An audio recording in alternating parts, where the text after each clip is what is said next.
Hi hello ಎಲ್ರಿಗೂ ಕೂಡ ನಮಸ್ಕಾರ. ಎಲ್ಲರೂ ಹೇಗಿದ್ದೀರಾ? ಐ ಹೋಪ್ ಎಲ್ಲರೂ ಕೂಡ ಸೂಪರ್ ಆಗಿದ್ದೀರಾ ಅಂತ ಅಂದ್ಕೊತೀನಿ. ಮಲೆನಾಡು ಲೋಕಲ್ ಲಾಕ್ ಚಾನಲ್ಗೆ ನಿಮಗೆಲ್ಲರಿಗೂ ಸ್ವಾಗತ ಮಾಡ್ತಾ, ಇವತ್ತಿನ ವಿಡಿಯೋ ಏನು ಅಂತಂದರೆ, ಡೇರೆ ಗಿಡದ ಕೊಂಬಿರುತ್ತಲ್ಲ ಅದನ್ನು ತೆಗೆದುಬಿಟ್ಟು ಹೊಸ ಗಿಡನ ಹೇಗೆ ಮಾಡೋದು ಅಂತೇಳಿ ತಿಳಿಸ್ಕೊಡ್ತಾ ಇದ್ದೀನಿ. ಅದಕ್ಕಿಂತ ಮುಂಚೆ ನನ್ನ ಚಾನಲ್ನ ಸಬ್ಸ್ಕ್ರೈಬ್ ಮಾಡದೆ ಯಾರಾದರೂ ವಿಡಿಯೋ ನೋಡ್ತಾ ಇದ್ದರೆ ಪ್ಲೀಸ್ ಸಬ್ಸ್ಕ್ರೈಬ್ ಮಾಡ್ಕೊಂಡು ನೋಡಿ. ಹಾಗೆ ಪಕ್ಕದಲ್ಲಿ ಕಾಣಿರುವಂತಹ ಬೆಲ್ ಐಕಾನ್ ಒತ್ತಿ. ಸೊ ಇವತ್ತು ಈ ಡೇರೆ ಕೊಂಬಿರುತ್ತಲ್ಲ ಅದನ್ನು ಹೇಗೆ ರೀತಿ ನೆಟ್ಬಿಟ್ಟು ನೆಕ್ಸ್ಟ್ ವರ್ಷ ಹೇಗೆ ಪ್ಲಾಟಲ್ಲಿ ಹಾಕೋದು ಅಂತ ಹೇಳಿ, ಈ ವರ್ಷನ ಯಾವ ರೀತಿ ಮಾಡಿ ಗೆಣಸನ್ನು ರೆಡಿ ಮಾಡುವ ಅಂತ ಹೇಳಿ ಹೇಗೆ ಮಾಡೋದು ಅಂತ ಹೇಳಿ ತಿಳಿಸ್ಕೊಡ್ತಾ ಇದ್ದೀನಿ. ಸೊ ಇಲ್ಲಿ ನೆಲಕ್ಕೆ ನೆಟ್ಟಿರುವಂತಹ ಹೂವಿನ ಗಿಡ ಇದನ್ನೆಲ್ಲ ಪ್ಲಾಟಲ್ಲಿ ಇಲ್ಲದೇ ಇರೋದನ್ನು ಇವಾಗ ನಾನು ತೆಗೆದುಬಿಟ್ಟು ಹೇಗೆ ಮುಂದಿನ ವರ್ಷನ ಪ್ಲಾಟಲ್ಲಿ ಹಾಕೋದು ಅಂತ ಹೇಳಿ, ಈ ವರ್ಷನೇ ಯಾವ ರೀತಿ ರೆಡಿ ಮಾಡಬೇಕಲ್ಲ ಅದನ್ನು ಹೇಗೆ ಅಂತ ಹೇಳಿ ನಿಮಗೆ ತಿಳಿಸ್ಕೊಡ್ತಾ ಇದ್ದೀನಿ. ಯಾವ ರೀತಿ ಕೊಂಬನ್ನು ತೆಗಿಬೇಕು ಮತ್ತು ಯಾವ ರೀತಿ ತೆಗೆದುಬಿಟ್ಟು ಹೇಗೆ ನೆಲಕ್ಕೆ ನೆಡಬೇಕು ಅಂತ ಹೇಳಿ ನೋಡ್ಕೊಂಡು ಬರೋಣ. ಇದು ನಾನು ಡೈರೆಕ್ಟಾಗಿ ನೆಲಕ್ಕೆ ನೆಟ್ಟಿರುವಂಥ ಡೇರೆ ಗಿಡಗಳು. ಇದು ಮುಂದಿನ ವರ್ಷವೂ ಕೂಡ ಇಲ್ಲೇ ಮತ್ತೆ ಚಿಗುರು ಬರುತ್ತೆ. ಒಂದೊಂದು ಸತಿ ಚಿಗುರು ಬಂದರೂ ಇಲ್ಲರೇ ಇಲ್ಲ ಅಂತ ಹೇಳಿಬಿಟ್ಟು, ಯಾವ್ದು ನನ್ನ ಕಡೆ ಇಲ್ಲ ಕೊಟ್ಟೊಳಗೆ ಹಾಕಿರುವಂಥ ಯಾವುದು ಡೇರೆ ಗಿಡ ಇಲ್ಲ, ಅದು ಇಲ್ಲಿ ಹುಟ್ಟಿದೆ ಅಂದರೆ ಇವಾಗ ಗಿಡ ಆಗಿದೆ, ಅದನ್ನು ನೆಕ್ಸ್ಟ್ ವರ್ಷ ಮತ್ತೆ ಇಲ್ಲಿ ಹುಟ್ಟಿಲ್ಲ ಅಂತಂದರೆ ಕಷ್ಟ ಅಂತ ಹೇಳಿಬಿಟ್ಟು, ಸೊ ಅದನ್ನು ರೆಂಬೆನ ತೆಗೆದುಬಿಟ್ಟು ನಾನು ಬೇರೆದಾಗಿ ಹೊಸದಾಗಿ ಈ ಸಲ ಬೇರೆ ಕಡೆ ನೆಟ್ಬಿಟ್ಟು ಅದನ್ನು ಪ್ಲಾಟ್ ಒಳಗೆ ಹಾಕಬೇಕಲ್ಲ ನೆಕ್ಸ್ಟ್ ಇಯರ್ ಅಂತ ಹೇಳಿಬಿಟ್ಟು ತೆಗಿತಾ ಇದ್ದೀನಿ. ಅದನ್ನು ಯಾವ ರೀತಿಯಾಗಿ ತೆಗೆದುಬಿಟ್ಟು ನಾನು ಹಾಕ್ತಾ ಇದ್ದೀನಿ. ಮತ್ತು ನಿಮಗೇನಾದರೂ ಯಾರ್ದಾರು ಮನೆಗೆ ಹೋದಾಗ ಡೇರೆ ಗಿಡಗಳು ಬೇಕು ಅಥವಾ ಏನಾದರೂ ಅನಿಸಿದಾಗ ಅದನ್ನು ಹೆಂಗೆ ತಗೊಂಡು ಬರೋದು ಅಥವಾ ಹೇಗೆ ಇದು ಮಾಡೋದು ಅಥವಾ ಯಾರಾದರೂ ಬೇಡಿದಾಗ ನಿಮಗೆ ಅದನ್ನು ಹೇಗೆ ಕೊಡೋದು ಅಂತೇಳಿ ಗೊತ್ತಿದ್ದವರಿಗೆ ರೆಂಬೆನ ಎಲ್ಲಿ ಚಿಗುರು ಬಿಡುತ್ತೆ ಮತ್ತು ಯಾವ ಥರನ ತೆಗೆದುಬಿಟ್ಟು ನಾವು ಹಚ್ಚಿದ್ರೆ ಮುಂದಿನ ವರ್ಷಕ್ಕೆ ನಾವು ನೆಡ್ಬೋದು ಅಂತೇಳಿ ಈ ವಿಡಿಯೋದಲ್ಲಿ ನಾನು ನಿಮಗೆ ತಿಳಿಸ್ತಾ ಇದ್ದೀನಿ. ಎಲ್ಲ ಗಿಡಗಳದ್ದು ತೆಗಿತಾ ಇಲ್ಲ. ಈ ಕೆಂಪು ಕಲರ್ ಅಂತ ಏನಿದೆಯಲ್ಲ ಅದು ಪ್ಲಾಟ್ ಒಳಗೆ ಹಾಕಿ ಇಲ್ಲ ಆಗಿತ್ತು. ಅದಕ್ಕಾಗಿ ಈ ಗಿಡದ್ದು ಮತ್ತು 2-3 ಗಿಡದ್ದು ಇನ್ನೂ ಹೂ ಬಿಟ್ಟಿಲ್ಲ, ಅದನ್ನು ಕೂಡ ನಾನು ಈ ಪ್ಲಾಟ್ ಒಳಗೆ ಹಾಕಿರುವಂಥದ್ದು ಗಿಡ ಯಾವುದು ಕೂಡ ಆ ಥರದ್ದು ಆಗಿಲ್ಲ. ಹಾಗಾಗಿ ಅದ್ರದ್ದೆಲ್ಲನೂ ತೆಗೆದುಬಿಟ್ಟು ಇವಾಗಲೇ ನಾನು ರೆಂಬೆ ಇರುತ್ತಲ್ಲ ಅದನ್ನು ತೆಗೆದುಬಿಟ್ಟು ಮಣ್ಣೊಳಗೆ ಹಾಕಿಡುವ ಅಂತ ಹೇಳಿ, ಅದು ನೆಕ್ಸ್ಟ್ ಗೆಣಸಾಗಿಬಿಡತ್ತೆ. 2 ತಿಂಗಳದೊಳಗೆ ಗೆಣಸಾಗಿಬಿಡತ್ತೆ. ಅದು ನೆಕ್ಸ್ಟ್ ಇಯರ್ ನಾವು ಪ್ಲಾಟ್ ಒಳಗೆ ಹಾಕ್ಬೋದು ಅಂತ ಹೇಳಿ ಇಲ್ಲಿ ನಾನು ರೆಂಬೆನ ತೆಗಿತಾ ಇದ್ದೀನಿ. ಒಂದು ಗಿಡಕ್ಕೆ ಒಂದು ಸೈಡಿಗಾಗಿ ತುಂಬ ಚಿಗುರುಗಳು ಬಂದಿರುತ್ತೆ, ಅದನ್ನು ತೆಗೆದ್ರೂ ನಡೆಯುತ್ತೆ. ಈಗ ನಾನು ಈ ಗಿಡದ್ದು ಇಲ್ಲಿ ಸೈಡಿಗೆ ಒಂದು ಚಿಗುರು ಬಿಟ್ಟಿದೆ, ಅದು ತುಂಬ ಚಿಗುರು ಬಿಟ್ಟಿಲ್ಲ, ಯಾಕೆಂದರೆ ಒಂದೇ ಒಂದು ಬುಡ ಆಗಿದೆ ಇದು. ಅದಕ್ಕಾಗಿ ಮೊಗ್ಗಿರುತ್ತಲ್ಲ ಅದನ್ನು ತೆಗೆದುಬಿಟ್ಟು ಸೈಡಿಗೆ ನೆಡ್ತಾ ಇದ್ದೀನಿ. ಯಾಕೆಂದರೆ ಮುಂದಿನ ವರ್ಷ ಮತ್ತೆ ಇದಿಲ್ಲ ಅಂದರೆ ಈ ಜಾತಿದು ಇಲ್ಲದಾಗ್ಬಿಡತ್ತೆ ಅಂತ ಹೇಳ್ಬಿಟ್ಟು. ಮೊಗ್ಗು ಬಂದಿದೆ ಆದ್ರೂ ಕೂಡ ಅದನ್ನು ತೆಗೆದುಬಿಟ್ಟು ನೆಡುವ ಅಂತ ಹೇಳಿ. ಮೊಗ್ಗು ಬಂದಿರೋದನ್ನು ತೆಗಿಲಿಕ್ಕೆ ಹೋಗಬೇಡಿ. ಆದರೆ ನನಗೆ ಈ ಗಿಡಕ್ಕೆ ಈ ಮತ್ತು ಯಾವುದೂ ಪೀಸ್ಗಳು ಇಲ್ಲ ಅಂತ ಹೇಳ್ಬಿಟ್ಟು ಸೊ 2 ಚಿಗುರು ಬಿಟ್ಟಿರೋದು, ಅದಕ್ಕೂ ಕೂಡ ಚಿಕ್ಕ ಚಿಕ್ಕದಾಗಿ ಮೊಗ್ಗು ಬಂದಿದೆ. ಇವಾಗ ಮತ್ತೆ ಅದು ತುಂಬ ಚೆನ್ನಾಗಿ ಮೊಗ್ಗು ಬಂದ್ರೂ ಕೂಡ ಅಷ್ಟೊಂದು ದೊಡ್ಡದಾಗಿ ಹೂ ಅರಳೋದಿಲ್ಲ ಅಂತ ಹೇಳ್ಬಿಟ್ಟು ತೆಗೆದಿದ್ದೀನಿ. ಹಾಗೆ ಎಲ್ಲ ಗಿಡಕ್ಕೂ ಕೂಡ ಬರುತ್ತೆ, ಕೆಲವೊಂದು ಗಿಡಕ್ಕೆ ಬರೋದಿಲ್ಲ. ಇಲ್ಲಿ ನೋಡ್ಬೋದು ಎಲೆ ಬುಡಕ್ಕೆ ಒಂದು ಚಿಗುರು ಬಂದಿರುತ್ತೆ, ಆ ಥರ ಚಿಗುರನ್ನ ತೆಗೆದುಬಿಟ್ಟು ನಾವು ನೆಟ್ಟರೆ ಚೆನ್ನಾಗಾಗತ್ತೆ. ಇಲ್ಲಾಂತಂದರೆ ಬುಡಕ್ಕೂ ಕೂಡ ತುಂಬ ಚಿಗುರುಗಳು ಬಂದಿರುತ್ತೆ, ಅದನ್ನು ಕೂಡ ತೆಗೆದ್ರೆ ನಡೆಯುತ್ತೆ. ಎಲ್ಲ ಬುಡಗಳಿಗೂ ಬರುತ್ತೆ ಅಂತ ಹೇಳಲ್ಲ, ಕೆಲವೊಂದು ಗಿಡಕ್ಕೆ ತುಂಬ ಚಿಗುರುಗಳು ಬಿಡುತ್ತೆ, ಕೆಲವೊಂದು ಬುಡಕ್ಕೆ ಬಿಡೋದೇ ಇಲ್ಲ. ಮತ್ತು ಈ ಥರ ನೋಡ್ಬೋದು ನೀವು, ಇದಕ್ಕೆಲ್ಲ ತುಂಬ ಚಿಗುರು ಕಾಣಿಸುತ್ತೆ ಹೌದು, ಆದರೆ ಅದನ್ನು ತೆಗಿಯೋಕ್ಕೆ ಬರೋದಿಲ್ಲ. ಯಾಕೆಂದರೆ ಕರೆಕ್ಟಾಗಿ ಎಲೆ ಬುಡ ಇರುತ್ತಲ್ಲ ಅದ್ರ ಮಧ್ಯದಲ್ಲೇ ಬಂದರೆ ಮಾತ್ರ ಆ ಚಿಗುರನ್ನು ನೆಟ್ಟರೆ ನೆಕ್ಸ್ಟ್ ಚೆನ್ನಾಗಾಗುತ್ತೆ. ಮತ್ತು ಇಷ್ಟು ದೊಡ್ಡ ಗಿಡ ಆದ್ರೂ ಕೂಡ ಇದು ಯಾವುದು ಕೂಡ ಮತ್ತೆ ಎಲ್ಲೂ ಕೂಡ ಚಿಗುರು ಬಿಟ್ಟೇ ಇಲ್ಲ. ಈ ಥರನೂ ಆಗುತ್ತೆ, ಪ್ರತಿಯೊಂದು ಗಿಡಕ್ಕೂ ಕೂಡ ಚಿಗುರು ಬಿಡುತ್ತೆ ಅನ್ನೋದಿಲ್ಲ, ಬುಡಕ್ಕೂ ಬಿಡೋದಿಲ್ಲ ಒಂದೊಂದು ಸತಿ. ಸೊ ಇದಕ್ಕೆ ಒಂದೇ ಚಿಗುರು ಇತ್ತಾಗಿತ್ತು, ಈ ಜಾತಿದು ಮತ್ತೆ ಇಲ್ಲ. ಗಿಡದ ಬುಡಕ್ಕೂ ಕೂಡ ತುಂಬ ಚಿಗುರು ಬಿಡುತ್ತೆ, ಚಿಕ್ಕ ಚಿಕ್ಕದು ಮರಿದು ಹಾಕಿಕೊಂಡು ಹೂ ಬಿಡೋಕ್ಕಿಂತ ಮುಂಚೆನೆಲ್ಲ ಈ ಚಿಗುರು ಬಂದಿದ್ದನ್ನೆಲ್ಲ ತೆಗಿತಾರೆ.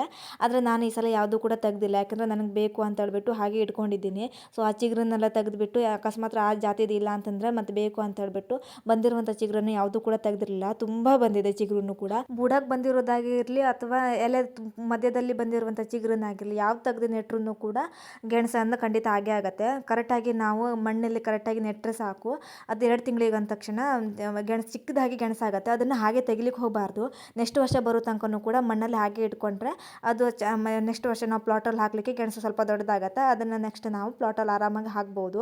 ಚಿಗುರನ್ನು ತೆಗಿಬೇಕಿದ್ರೆ ಸ್ವಲ್ಪ ಸ್ಮೂತಾಗಿ ತೆಗಿಬೇಕಾಗತ್ತೆ, ಯಾಕೆಂದರೆ ಡೇರೆ ಗಿಡ ತುಂಬ ಸ್ಮೂತ್ ಆಗಿರೋದ್ರಿಂದ ನಾವೇನಾದರೂ ರೆಂಬೆ ತೆಗಿಲಿಕ್ಕೆ ಹೋಗಿ ಗಿಡನೂ ಮುಡಿಯೋ ಚಾನ್ಸಸ್ ಇರುತ್ತೆ. ಅದಕ್ಕಾಗಿ ಸ್ವಲ್ಪ ಸ್ಲೋ ಆಗಿ ನಾವು ಕೇರ್ಫುಲ್ಲಾಗಿ ತೆಗಿಬೇಕಾಗತ್ತೆ, ಯಾಕೆಂದರೆ ಡೇರೆ ಗಿಡ ತುಂಬ ಸ್ಮೂತ್ ಗಿಡ.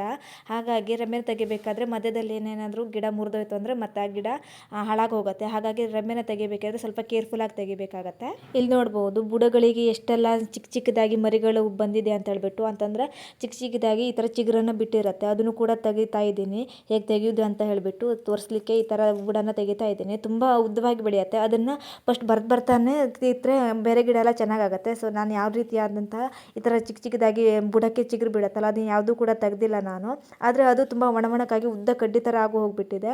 ಅದನ್ನು ತೆಗೆದುಬಿಟ್ಟು ನೆಟ್ರೂ ಕೂಡ ಚೆನ್ನಾಗಾಗತ್ತೆ. ಸೊ ಇಲ್ಲಿಗೆ ಹೂ ಬಿಡುತ್ತಲ್ಲ, ಇಲ್ಲಿ ನೋಡ್ರಿ ಇದು ಮೊಗ್ಗು. ಸೊ ಇಲ್ಲಿಗೆ ಸೈಡಿಗೆ ಈ ಥರ ಕೊಂಬು ಇದು ಬಂದಿರುತ್ತೆ. ಸೊ ಈ ಥರನ ತೆಗೆದುಬಿಟ್ಟು ನೆಟ್ರೂ ಕೂಡ ಆಗುತ್ತೆ. ಸೊ ಮಣ್ಣೊಳಗೆ ಕರೆಕ್ಟಾಗಿ ನೆಟ್ಟರು ಆಗುತ್ತೆ, ಪ್ಲಾಟ್ ಒಳಗೆ ಹಾಕಿ ನೆಟ್ರೂ ಕೂಡ ಕರೆಕ್ಟ್ ಆಗುತ್ತೆ.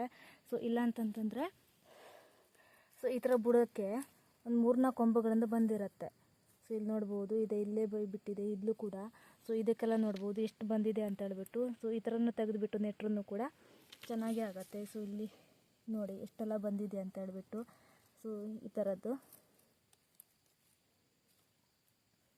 ಸೊ ಇಲ್ಲಿ ನೋಡು ಈ ಥರದ ಹೋಗಿ ಕೂಡ ಆಗುತ್ತೆ. ಸೊ ಇಲ್ಲ ಅಂತಂದರೆ ಇಲ್ಲಿಗೆ ಎಲೆ ಇರುತ್ತಲ್ವಾ, ಸೊ ಇಲ್ಲೇ ಒಂದು ಚಿಗುರು ಬಿಡುತ್ತೆ. ಸೊ ಆ ಥರ ತೆಗೆದುಬಿಟ್ಟು ಸೊ ನೀವು ನೆಡ್ಬೋದು. ಇವಾಗ ನನಗೆ ಬೇಕಾದಂಥ ಗಿಡಗಳದ್ದೆಲ್ಲ ಚಿಗುರನ್ನೆಲ್ಲ ತೆಗೆದು ಇಟ್ಕೊಂಡಿದ್ದೀನಿ. ಇವಾಗ ನಾನು ಮಣ್ಣನ್ನೆಲ್ಲ ತಂದು ಹಾಕಿ ರೆಡಿ ಮಾಡಿ ಇಟ್ಕೊಂಡಿದ್ದೀನಿ. ಇಲ್ಲಿ ಮಣ್ಣೆಲ್ಲ ಹಾಕಿ ಕರೆಕ್ಟಾಗಿ ರೆಡಿ ಮಾಡಿ ಇಟ್ಕೊಂಡಿದ್ದೀನಿ. ಇದಕ್ಕೆ ಇವಾಗ ಚಿಗುರು ಇರುತ್ತಲ್ಲ ಅದನ್ನು ಸೀದಾಗಿ ಡೈರೆಕ್ಟಾಗಿ ಮಣ್ಣಿಗೆ ಹಾಕಿ ನೆಡ್ತಾ ಇದ್ದೀನಿ. ಕೆಳಗಡೆ ಪ್ಲಾಸ್ಟಿಕ್ ಹಾಕ್ಕೊಂಡಿದ್ದೀನಿ, ಯಾಕೆಂದರೆ ನೆಕ್ಸ್ಟ್ ಮತ್ತೆ ಅಗ್ದು ತೆಗಿಬೇಕಾದ್ರೆ ಗೆಣಸು ಏನಾದರೂ ಕಟ್ಟಾಯಿತು ಅಂತಂದರೆ ಮತ್ತೆ ಆಗೋದಿಲ್ಲ ಅಂತ ಹೇಳ್ಬಿಟ್ಟು ಕೆಳಗಡೆ ಪ್ಲಾಸ್ಟಿಕ್ ಹಾಕಿ ಪ್ಲಾಸ್ಟಿಕ್ ಮೇಲ್ಗಡೆಯಿಂದ ಮಣ್ಣು ಹಾಕಿಬಿಟ್ಟು ನೆಡ್ತಾ ಇದ್ದೀನಿ. ಯಾಕೆಂದರೆ ನೆಕ್ಸ್ಟ್ ತೆಗಿಲಿಕ್ಕೆ ಈಸಿ ಆಗುತ್ತೆ. ಪ್ಲಾಸ್ಟಿಕ್ಕಿಂದ ಆರಾಮಾಗಿ ಪ್ಲಾಸ್ಟಿಕನ್ನು ಎತ್ಕೊಂಡ್ರೆ ಸಾಕು, ಗೆಣಸು ಕರೆಕ್ಟಾಗಿ ಆಗುತ್ತೆ ಅಂತ ಹೇಳ್ಬಿಟ್ಟು ತೆಗಿಲಿಕ್ಕೆ. ಹಾಗಾಗಿ ನಾನು ಈ ಥರ ಮಾಡಿ ನೆಟ್ಕೊಂಡಿರೋದು. ಮಣ್ಣು ಸ್ವಲ್ಪ ಜಾಸ್ತಿನೇ ಹಾಕ್ಕೊಳ್ಳಿ ಪ್ಲಾಸ್ಟಿಕ್ ಮೇಲ್ಗಡೆಯಿಂದ, ಯಾಕೆಂದರೆ ಗೆಣಸಾಗಲಿಕ್ಕೆ ಜಾಗ ಬೇಕಲ್ಲ ಅಂತ ಹೇಳ್ಬಿಟ್ಟು. ಮತ್ತು ಬೇಸಿಗೆಗಾಲದಲ್ಲೂ ಸ್ವಲ್ಪ ನೀರು ಹಾಕಬೇಕಾಗತ್ತೆ. ಹಾಗಾಗಿ ಎಲ್ಲಿ ನೀರಿನ ವ್ಯವಸ್ಥೆ ಇದೆ ಆ ಕಡೆಯನ್ನು ನೆಡ್ಕೊಳ್ಬೇಕಾಗತ್ತೆ.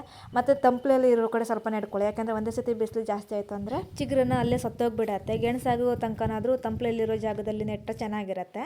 ಬೆಳಿಗ್ಗೆ ಎದ್ದು ಟಿಫನ್ ತಿಂದು ಎಲ್ಲ ಪಾತ್ರೆ ಎಲ್ಲ ತೊಳೆದು ಎಲ್ಲ ಮನೆಯೆಲ್ಲ ಕ್ಲೀನ್ ಮಾಡಿ ಆದಮೇಲೆ ನಾನು ಡೈರೆಕ್ಟಾಗಿ ಮಳೆ ಸ್ವಲ್ಪ ಕಡಿಮೆ ಆಗಿರೋದ್ರಿಂದ ಡೇರೆ ಗಿಡನ ಕೊರಂಬೆನ ತೆಗೆದುಬಿಟ್ಟು ಹೇಗೆ ನೆಡೋದು ಅಂತ ಹೇಳಿ ವಿಡಿಯೋ ಮಾಡುವ ಅಂತೇಳಿ ವಿಡಿಯೋ ಮಾಡಿ ತೋರಿಸಿ ನಿಮಗೆ ಹೇಗೆ ಅಂತ ಹೇಳ್ಬಿಟ್ಟು ತಿಳಿಸ್ಕೊಟ್ಟೆ. ಸೊ ಇವಾಗ ನಮ್ಮ ಬೆಳಿಗ್ಗೆ ವಾರದಲ್ಲಿ ಒಂದು 4-5 ದಿನ ಅಂತೂ ಅಕ್ಕಿ ರೊಟ್ಟಿ ಕಂಪಲ್ಸರಿಯಾಗಿ ಮಾಡ್ತಾರೆ.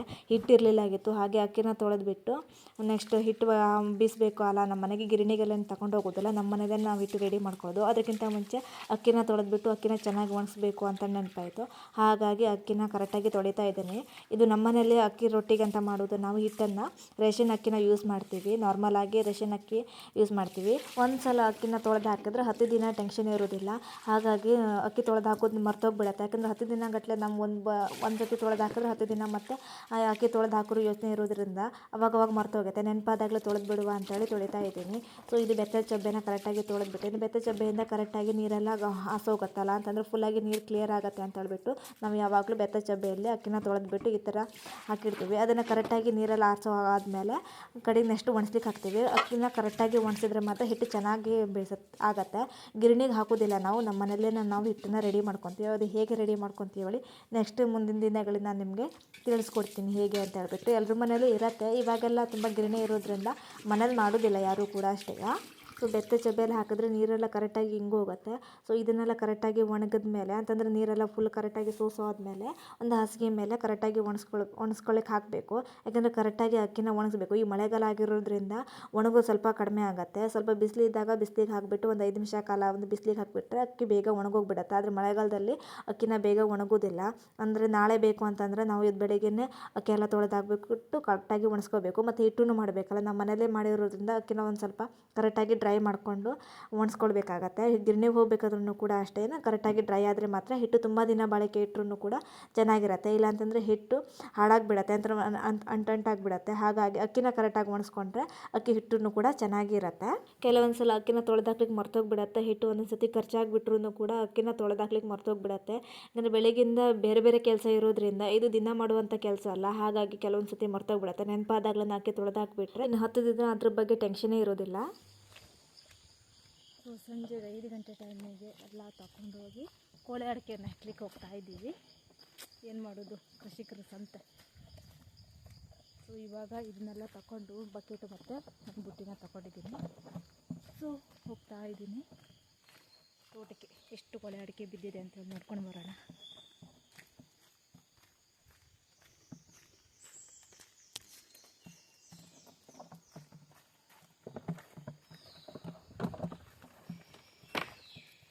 ಮಳೆ ಜಾಸ್ತಿ ಆದಂಗೆಲ್ಲ ಕೋಳೆ ಅಡಿಕೆ ಜಾಸ್ತಿ ಬೀಳ್ತಾ ಹೋಗುತ್ತೆ. ಸೊ ಅದಕ್ಕೆ ಇವತ್ತು ಸ್ವಲ್ಪ ಜಾಸ್ತಿನೇ ಮಳೆ ಬಿದ್ದಿರೋದ್ರಿಂದ ಕೋಳೆ ಅಡಿಕೆ ಜಾಸ್ತಿನೇ ಬಿದ್ದಿರಬೇಕು. ಸೊ 2 ತೋಟದ ಹಾಕಬೇಕು. 5 ಗಂಟೆ ಆಗಿದೆ ಆಲ್ರೆಡಿ. ಸೊ ಪಟ ಪಟ ಪಟ ಅಂತ ಹೆಕ್ಕೊಂಡು ಹಿಂಗೆ ಕೋಳೆ ಅಡಿಕೆ ಹಾಕಲಿಕ್ಕೆ ಒಂದು 5 ಗಂಟೆ ಟೈಮಿಗೆ ಹೋಗ್ತಾ ಇದ್ದೀನಿ. ಸೊ ಪಟ ಹೆಕ್ಕೊಂಡು ವಾಪಸ್ ಬರಬೇಕು ಅಂತ ಹೇಳಿ ಸ್ಪೀಡಾಗಿ ಹೋಗ್ತಾ ಇದ್ದೀನಿ. ಸೊ ಮಳೆ ಬಂದರೆ ಮತ್ತೆ ಕಷ್ಟ ಆಗುತ್ತೆ ಅಂತ ಹೇಳಿ ಹೋಗಿ ಮತ್ತೆ ತೋಟದಿಂದ ಮೇಲಕ್ಕೆ ತೋಟಕ್ಕೆ ಹೋಗಿದ್ದಾಗಿತ್ತು. ಸೊ ಬರಬೇಕಿದ್ರೆ ಮೋಟಾರೆಲ್ಲ ಸ್ಟಾರ್ಟ್ ಮಾಡ್ಕೊಂಡು ಬಂದಿದ್ದೆ, ಅದನ್ನೆಲ್ಲ ಬಂದ್ ಮಾಡಿಬಿಟ್ಟು ಸೊ 2 ತೋಟಕ್ಕೆ ಹೇಳಬೇಕು. ಈ ತೋಟಕ್ಕೆ ಒಂದು ಮತ್ತೊಂದು ಮೇಲ್ಗಡೆ ಮತ್ತೊಂದು ತೋಟ ಇದೆ. ಸೊ 2 ತೋಟಕ್ಕೆ ಹೆಕ್ಕೊಂಡು ಬರಬೇಕು ಅಂತಂದರೆ 1 ಅವರ್ ಬೇಕಾಗತ್ತೆ. ಸೊ ಸಂಜೆನೂ ಕೂಡ ಆಗಿದೆ ಮತ್ತು ಮೋಡನೂ ಕೂಡ ಆಗಿದೆ, ಮಳೆ ಬರೋ ಚಾನ್ಸಸ್ ಇರೋದ್ರಿಂದ ಬೇಗ ಹೋಗಿ ಹೆಕ್ಕೊಂಡು ಬರಬೇಕು ಅಂತ ಹೇಳಿ ಸೊ ಮೋಟಾರ್ನ ಬಂದ್ ಮಾಡಿಬಿಟ್ಟು ತೋಟಕ್ಕೆ ಈಗ ಈ ತೋಟ ಬಿಟ್ಟು ಮತ್ತೊಂದು ತೋಟಕ್ಕೆ ಹೋಗಬೇಕಾಗತ್ತೆ. ಸ್ವಲ್ಪ ದೂರ ಆಗುತ್ತೆ ಆ ತೋಟ. ಸೊ 2 ತೋಟದ ಅಡಿಕೆನ ಹೆಕ್ಕೊಂಡು ಬಂದುಬಿಡ್ಬೇಕು ಅಂತೇಳಿ ಬೇಗ ಹೋಗ್ತಾ ಇದ್ದೀನಿ. ಸೊ ಒಂದು ತೋಟದ ಹೆಕ್ಕೊಂಡು ಬಂದೇವ, ಒಂದು ಬಕೆಟ್ ಸಿಕ್ತು, ಒಂದು ಬಕೆಟ್ ಫುಲ್ ಆಗಿಲ್ಲ ಮತ್ತು ಒಂದು ತೆಂಗಿನಕಾಯಿ ಸಿಕ್ತು. ಸೊ ಆ ತೋಟದ ಅಡಿಕೆನ ಒಂದು 8 ದಿನಕ್ಕೆ ಒಂದು ಸತಿ ಹೆಕ್ತೀವಿ ನಾವು. ಮಧ್ಯದಲ್ಲಿ ಹೆಕ್ಕಬೇಕು ಅಂದ್ರೂ ಟೈಮ್ ಸಿಗೋದಿಲ್ಲ, ಹಾಗಾಗಿ 8 ದಿನಕ್ಕೆ ಒಂದು ಸತಿನ ಅಡಿಕೆ ಹೆಕ್ತಾ ಇರ್ತೀವಿ. ಮಳೆ ಜಾಸ್ತಿ ಆಯ್ತು ಅಂದರೆ ಸ್ವಲ್ಪ ಜಾಸ್ತಿನೇ ಉದುರುತ್ತೆ, ಮಳೆ ಏನು ಸ್ವಲ್ಪ ಕಡಿಮೆ ಆಯ್ತಂದರೆ ಅಡಿಕೆ ಉದುರು ಒಂದು ಸ್ವಲ್ಪ ಕಡಿಮೆ ಆಗುತ್ತೆ. ಸೊ ಈ ತೋಟಕ್ಕೆ ಅಷ್ಟೊಂದು ಬಿದ್ದಿಲ್ಲ, ಇಲ್ಲಿ ಕಾಣಿಸ್ತಾ ಇರ್ಬೋದು. ಸೊ ಮೇಲಿನ ತೋಟದ ಹಾಕ್ಕೊಂಬಂದಿರೋದು ಒಂದು ಬುಟ್ಟಿಯಲ್ಲಿ ಹಾಕ್ಬಿಟ್ಟು ಮತ್ತು ಈ ತೋಟದ ಹಾಕಬೇಕು ಅಲ್ಲ ಅಂತ ಹೇಳ್ಬಿಟ್ಟು ಬುಟ್ಟಿ ತಂದ್ಕೊಂಡಿದ್ದೀನಿ. ಸೊ ಈ ತೋಟದ ನೆಕ್ಸ್ಟ್ ಹೆಕ್ಲಿಕ್ಕೆ ಹೋಗುವ. ಈ ತೋಟದ ಅಷ್ಟೊಂದು ಬೀಳೋದಿಲ್ಲ, ಕಾಣಿಸ್ತಾ ಇಲ್ಲ ಅಷ್ಟೊಂದು, ಆದರೂ ಕೂಡ ಎಲ್ಲ ಹೆಕ್ಕೋ ತನಕ ಇಡೀ ತೋಟದ ಹೆಕ್ಕೋ ತನಕ ಒಂದು ಬಕೆಟ್ ಸಿಗ್ಬೋದೇನೋ. ಸೊ ಈ ಥರ ಅಡಿಕೆನ ಬಿದ್ದಿರುತ್ತೆ. ಹೊನ್ನಾಗಿರೋದೂ ಅಡಿಕೆ ಬೀಳುತ್ತೆ, ಕೆಲವೊಂದು ಬಾಯಿ ಒಡಕ ಮತ್ತು ಮುಕ್ಲಿ ಒಡಕ ಎರಡೂ ಕೂಡ ಬೀಳುತ್ತೆ. ಸೊ ಇದು ನಾರ್ಮಲಾಗಿ ಯಾವುದೂ ಕೂಡ ಒಡೆದಿಲ್ಲ. ಸೊ ಕೆಲವೊಂದು ಸತಿನೂ ಹಾಗೆ ಬೀಳುತ್ತೆ, ಮತ್ತು ಒಂದೊಂದು ಸತಿ ಅಡಿಕೆ ಮರಕ್ಕೆ ಇಲಿನೂ ಕೂಡ ಹೊಕ್ಕಿರುತ್ತೆ. ಇಲಿನೂ ಕೂಡ ಕಟ್ ಮಾಡಿ ಅಡಿಕೆನ ಬೀಳ್ಸಾಗತ್ತೆ. ಅದನ್ನು ಕೂಡ ಒಂದೊಂದು ಸತಿ ಗೊಂತಲಾಗಿ ಬೀಳ್ಸಾಕ್ಬಿಡುತ್ತೆ, ಯಾಕೆಂದರೆ ಕೊನೆಗೆ ಒಂದೊಂದು ಇಲಿ ಹೊಕ್ಕಿಬಿಡುತ್ತೆ, ಹಾಗಾಗಿ ಗೊಂತಲು ಬಿಡುತ್ತೆ. ಸೊ ಇಲ್ಲೊಂದು ಅಲ್ಲೊಂದು ಸ್ವಲ್ಪ ಅಡಿಕೆ ಬೀಳ್ತಾ ಹೋಗುತ್ತೆ, ಯಾಕೆಂದರೆ ಒಂದೊಂದು ಅಡಿಕೆ ಮರಕ್ಕೆ ಫುಲ್ಲಾಗಿ ಉದುರ್ತಾನೆ ಹೋಗುತ್ತೆ. ಇದು ಬಾಯಿ ಒಡಕ ನೋಡ್ಬೋದು, ಬಾಯಿ ಹೊಡಿದಿದೆ ಹಾಗಂತ ಮುಂದ್ಗಡೆಗೆ ಈ ಥರನ ಅಡಿಕೆನೂ ಬೀಳುತ್ತೆ. ಮತ್ತು ಕೆಲವೊಂದು ಸತಿ ಮುಕ್ಲಿ ಬದಿಗೂ ಹೊಡೆಯುತ್ತೆ, ಆ ಥರ ಅಡಿಕೆನೂ ಬೀಳುತ್ತೆ. ಅದನ್ನು ನಾವು ಔಷಧಿನ ಹಾಕಿದ್ವಿ, ಏನೇ ಮಾಡಿದ್ರು ಕೂಡ ಕಂಟ್ರೋಲ್ ಬಂದಿಲ್ಲ. ಸೊ ಅದು ಏನು ಮಾಡೋಕ್ಕಾಗಲ್ಲ, ಒಂದೊಂದು ಮರಕ್ಕೆ ಆ ಥರ ಬಾಯಿ ಹೊಡಕ ಮತ್ತು ಮುಕ್ಲಿ ಹೊಡಕ ಎರಡನ್ನೂ ಕೂಡ ಒಡೆದ್ಬಿಟ್ಟು ಬೀಳುತ್ತೆ. ಅದು ಎಂತ ಮಾಡ್ರೂ ಕೂಡ ಅದು ಕಂಟ್ರೋಲಿಗೆ ಬಂದಿಲ್ಲ. ಯಾವುದೋ ಒಂದು ಔಷಧಿ ಹಾಕಿದ್ವಿ ಅನ್ಸುತ್ತೆ ನಾವು, ಕಂಟಿನ್ಯೂಸ್ ಆಗಿ 3 ವರ್ಷ ಹಾಕಿರಿ ಕಡಿಮೆ ಆಗುತ್ತೆ ಅಂತ ಹೇಳ್ಬಿಟ್ಟು. ಸೊ ಹಾಕಿದ್ವಿ, ಬಟ್ ಯಾವುದೂ ಕೂಡ ಕಂಟ್ರೋಲಿಗೆ ಬಂದಿಲ್ಲ. ನಾವು 4 ಇಯರ್ಸ್ ಕಂಟಿನ್ಯೂಸ್ ಆಗಿ ಹಾಕಿದ್ವಿ, ಆದರೂ ಕೂಡ ಏನೋ ಯೂಸ್ ಇಲ್ಲ. ಹಾಕಿದ್ವಿ ಮತ್ತು ಬಿಟ್ವಿ ನಾವು, ಅದನ್ನು ಹಾಕಿದ್ರೆ ಯಾವುದೂ ಕೂಡ ಇಲ್ಲ. ಒಂದೊಂದು ಅಡಿಕೆ ಮರಕ್ಕೆ ಅದು ಬೀಳೋದನ್ನು ಇನ್ನೂ ಬಂದಿಲ್ಲ, ಎಲ್ಲ ಮರಕ್ಕೂ ಬೀಳೋದಿಲ್ಲ, ಅದು ಕೆಲವೊಂದು ಮರಕ್ಕೆ ಬೀಳುತ್ತೆ. ಸೊ ಏನು ಮಾಡೋಕ್ಕೆ ಬರೋದಿಲ್ಲ, ಅದನ್ನು ಹೆಕ್ಬಿಟ್ಟು ನಾವು ಈ ಥರ ಮಾಡಿ ಹೆಕ್ಬಿಟ್ಟು ನೆಕ್ಸ್ಟ್ ನಾವು ಅದನ್ನು ಬೇಯಿಸ್ಬಿಟ್ಟು ಒಣಗಿಸ್ಬೇಕಾಗತ್ತೆ. ಅದನ್ನು ಕೂಡ ಬಿಸಿಲು ಕೂಡ ಎಲ್ಲ ಬೆಂಕಿ ಮೇಲೆ ಒಣಗಿಸ್ಬೇಕಾಗತ್ತೆ. ಹೆಕ್ಕದೇ ಇಲ್ಲ ಅಂದ್ರೂ ನಡೆಯುತ್ತೆ, ಆದರೂ ಕೂಡ ನಮ್ಮ ಬೆಳೆದಿರುವಂಥ ಅಡಿಕೆ ಅಲ್ವಾ. ಸೊ ಹೆಕ್ಬಿಟ್ಟು ಒಂದು ಸ್ವಲ್ಪ ಅದನ್ನು ಸೊಲ್ದ್ಬಿಟ್ಟು ಅದ್ರದ್ದು ಬಂದಿರುವಂಥ ಒಂದು ಸ್ವಲ್ಪ ಇನ್ಕಮನ್ನು ತಗೊಳ್ಬೋದು ನಾವು ಅಷ್ಟೇ. ಇಲ್ಲ ಅಂತಂದ್ರೆ ಅದು ಇಲ್ಲ ಅಂತ ಹೇಳ್ಬಿಟ್ಟು, ಇದರಿಂದ ಯಾವುದೇ ರೀತಿಯಾದ ಪ್ರಾಫಿಟ್ ಅಂತೂ ದೇವರಣೆಗೂ ಇಲ್ಲ ನಮಗೆ. ಆದರೂ ಕೂಡ ನಮ್ಮದು ಅಂತ ಹೇಳ್ಬಿಟ್ಟು ನಾವು ಹೆಕ್ಬಿಟ್ಟು ಅದನ್ನು ಮಾಡೋದು. ಇದನ್ನು ಹೆಕ್ಕಿ ಸೊಲ್ದೆ ಮಾಡೋ ತನಕ ತುಂಬ ಟೈಮ್ ಹಿಡಿಯುತ್ತೆ, ಮತ್ತು ಅಷ್ಟೊಂದು ಅಡಿಕೆನೂ ಕೂಡ ವೇಟ್ ಬರೋದಿಲ್ಲ. ತುಂಬ ಲಾಸ್ ನಮಗೆ, ಅಡಿಕೆ ಹೆಂಗೆ ಉದುರುತ್ತೋ ಅಷ್ಟು ನಮ್ಗೆ ಲಾಸ್ ಆಗ್ತಾ ಹೋಗುತ್ತೆ. 2 ತೋಟದ ಸೇರಿಬಿಟ್ಟು ನಮಗೆ ಇಷ್ಟು ಅಡಿಕೆನ ಸಿಕ್ತು. ಇದನ್ನು ಇವಾಗ ತಗೊಂಡೋಗ್ಬೇಕು ಮನೆಗೆ. ಸೊ ಫೈನಲಿ 2 ತೋಟದ್ದು ಅಡಿಕೆನ ಹೆಕ್ಕಾಯಿತು. ಸೊ ಇಷ್ಟು ಅಡಿಕೆ ಸಿಕ್ತು. ಸೊ ಇದನ್ನು ಇವಾಗ ಮನೆಗೆ ತಗೊಂಡೋಗ್ಬೇಕು. ಇದನ್ನು ಈಗ ಬುಟ್ಟಿ ಒಳಗೆ ತೆಂಗಿನಕಾಯಿ ಇದೆಯಲ್ಲ, ಅದನ್ನು ಇದ್ರೊಳಗೆ ಬಕೆಟ್ ಒಳಗೆ ಹಾಕ್ತಾರ. ಇವಾಗ ಇದನ್ನು ತಗೊಂಡೋಗಿ ಈ ಗಟ್ಟನ್ನು ನಾನು ಹತ್ತಬೇಕು. ಯಪ್ಪ, ಯಾರು ನಾನು ಹೆಲ್ಪಿಗಂತ ಯಾರೂ ಬರೋದಿಲ್ಲ. ಇವಾಗ ಇದನ್ನು ತಗೊಂಡು 2 ಸತಿನ ಒಂದು ಸಲ ಅಂತೇಳಿ ನೋಡಿಬಿಟ್ಟು ಈ ತೋಟನ ನಾನು ಅಷ್ಟನ್ನು ತಗೊಂಡೋಗ್ಬೇಕಾಗತ್ತೆ ಈಗ.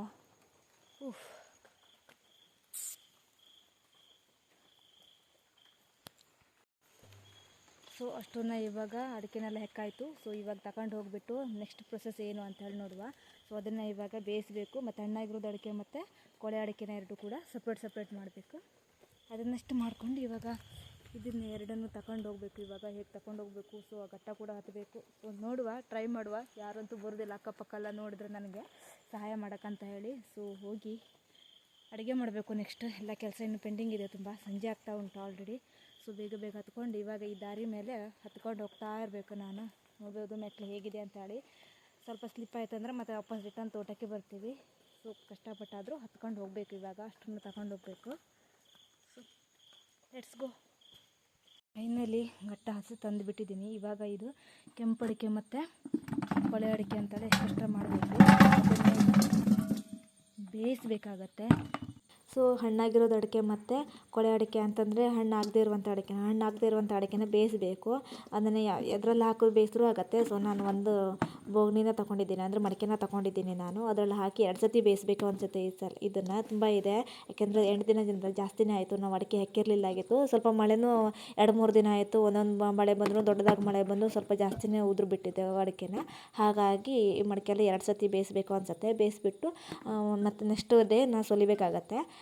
ಇಲ್ಲ ಅಂತಂದರೆ ಮತ್ತೆ ಕೊಳಿತಾ ಹೋಗೋ ಚಾನ್ಸಸ್ ಇರುತ್ತೆ. ಅಷ್ಟು ಕಷ್ಟಪಟ್ಟು ಹಾಕೊಂಡು ಬಂದು ಬೇಯಿಸ್ಬಿಟ್ಟು ಆದಮೇಲೆ ಮತ್ತೆ ಸುಲಿಯೋ ಟೈಮ್ ಸಿಕ್ಕಿಲ್ಲ ಅಂದ್ರೂ ಮತ್ತೆ ನಮ್ಗೆ ವೇಸ್ಟ್, ಮತ್ತೆ ಕೊಳೆತೋಗ್ಬಿಟ್ರೆ ಮತ್ತೆ ಸುಮ್ಮನೆ ಹಾಳಾಗಿಬಿಡತ್ತೆ. ಹಾಗಾಗಿ ಮತ್ತು ಕೆಂಪು ಅಡಿಕೆ ಇರುತ್ತಲ್ಲ ಅದನ್ನು ಕೂಡ ಬೆಂಕಿ ಮೇಲೇ ಒಣಸ್ಲಿಕ್ಕೆ ಹಾಕಬೇಕು. ಹೊರಗಡೆನೇ ಎಲ್ಲೋ ಒಣಸ್ಲಿಕ್ಕೆ ಹಾಕಿದ್ರೆ ಮಳೆ ತುಂಬ ಬೀಳ್ತಾ ಇದೆ, ಅದನ್ನು ಮತ್ತೆ ಕೊಳೆತ್ಬಿಟ್ರೆ ಸರಿಯಾಗಿ ಚಾಲಿ ಆಗೋದಿಲ್ಲ. ಹಾಗಾಗಿ ಅದನ್ನು ಕೂಡ ಬೆಂಕಿ ಮೇಲೆ ಒಣಸ್ಲಿಕ್ಕೆ ಆಗಬೇಕು.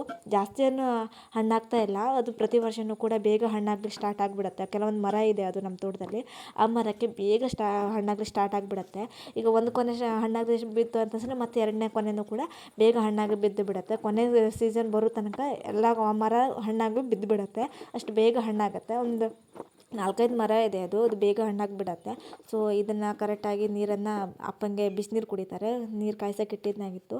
ಹಾಗೆ ಫುಲ್ಲಾಗಿ ನೀರು ತುಂಬಬೇಕು, ಅಂತಂದರೆ ಅಡಿಕೆ ಅಷ್ಟು ಮುಳುಗುವಷ್ಟನ್ನು ಕರೆಕ್ಟಾಗಿ ನೀರು ಹಾಕಿಬಿಟ್ಟು ಬೇಯಿಸಿದ್ರೆ ಆಯಿತು. ಒಂದು ಸ್ವಲ್ಪ ಕುದಿ ಬರುತ್ತೆ, ಆವಾಗ ಬೇಯಿಸ್ಬಿಟ್ಟು ಬುಟ್ಟಿ ಒಳಗೆ ಹಾಕಿಬಿಟ್ಟು ನೀರಷ್ಟು ಚೆಲ್ಲಿದ್ರೆ ಆಯಿತು. ಸೊ 2 ಸತಿ ಮಾಡಿಬಿಟ್ಟು ನಾನು ಬೇಯಿಸಬೇಕಾಗತ್ತೆ. ಸೊ ಸ್ವಲ್ಪ ಜಾಸ್ತಿ ಅಡಿಕೆ ಇರೋದ್ರಿಂದ 2 ಸತಿ ಬೇಯಿಸಬೇಕಾಗಿದೆ. ಅಡಿಕೆನೆಲ್ಲ ಇಲ್ಲಿ ಬೇಯಿಸೋಕೆ ಇಟ್ಟಿದ್ದೀನಿ. ಬೇಯಿಸಾದ್ಮೇಲೆ ಅದನ್ನು ಸುಲಿಬೇಕು. ಸುಲಿದಾದ್ಮೇಲೆ ಕರೆಕ್ಟಾಗಿ ಒಣಗಿಸ್ಬೇಕು ಅದು. ಸೊ ಅವಾಗ ಮಾತ್ರ ಕೊಳೆ ಅಡಿಕೆನ ನಾವು ಏನೋ ಒಂದು ಸ್ವಲ್ಪ ಇನ್ಕಮನ್ನು ಪಡ್ಕೊಳ್ಬೋದು. ಇಲ್ಲಾಂದರೆ ಹೆಕ್ಕಿ ನಾವೇನು ಮಾಡಿಲ್ಲ ಅಂತಂದ್ರೆ ಅದ್ರ ಇನ್ಕಮ್ ಬರೋದಿಲ್ಲ. ಸೊ ಇವಾಗ ಸ್ವಲ್ಪ ಸಂಜೆ ಆಗಿದೆ, ಸೊ ಇವಾಗ ಅಡುಗೆ ಮಾಡಬೇಕು. ಸೊ ಇವತ್ತಿನ ಲಾಗ್ನ ಇಲ್ಲಿಗೆ ಎಂಡ್ ಮಾಡ್ತಾ ಇದ್ದೀನಿ. ಸೊ ಬೆಳಗಿಂದ ಸಂಜೆ ತನಕ ಎಲ್ಲ ಕೆಲಸ ಮಾಡಿ ಸುಸ್ತಾಗಿಬಿಟ್ಟಿದೆ. ಸೊ ಒಂದು ಸತಿನ ಬೇಯಿಸೋಕೆ ಇಟ್ಟಿದ್ದೀನಿ, ಪೂರ್ತಿಯಾಗಿ ಆಗಿಲ್ಲ. ನೆಕ್ಸ್ಟ್ ಇನ್ನೊಂದು ಸತಿ ಬೇಯಿಸ್ಬಿಟ್ಟು ಅಡಿಕೆನ ನಾಳೆನ ಸುಲಿಬೇಕು. ಸುಲಿಯೋಕ್ಕೆ ಟೈಮ್ ಸಿಕ್ಕಿದ್ರೂ ಒಳ್ಳೆಯದು, ಇಲ್ಲಾಂತಂದ್ರೆ ಅದು ಮತ್ತೆ ಕೊಳ್ತೋಗ್ಬಿಡತ್ತೆ. ಸೊ ಈ ವಿಡಿಯೋ ಏನಾದರೂ ಇಷ್ಟ ಆಯಿತು ಅಂದರೆ ಲೈಕ್, ಶೇರ್, ಕಮೆಂಟ್ ಮಾಡೋದನ್ನು ಮರಿಬೇಡಿ. ಸೊ ಬಾಯ್, ನೆಕ್ಸ್ಟ್ ವಿಡಿಯೋ ಜೊತೆಗೆ ಬರ್ತೀನಿ. ಸೊ ಯಾವ ಥರ ವೀಡಿಯೋಸ್ ಬೇಕು ಅಂತ ಹೇಳಿ ಕಮೆಂಟ್ ಬಾಕ್ಸಲ್ಲಿ ಬಂದು ಕಮೆಂಟ್ ಮಾಡಿ. ಸೊ ಹಾಗೆ ನಾನು ವಿಡಿಯೋ ಮಾಡಲಿಕ್ಕೆ ಟ್ರೈ ಮಾಡ್ತೀನಿ ಡೈಲಿ ಲಾಗ್ಸ್ನ. So bye.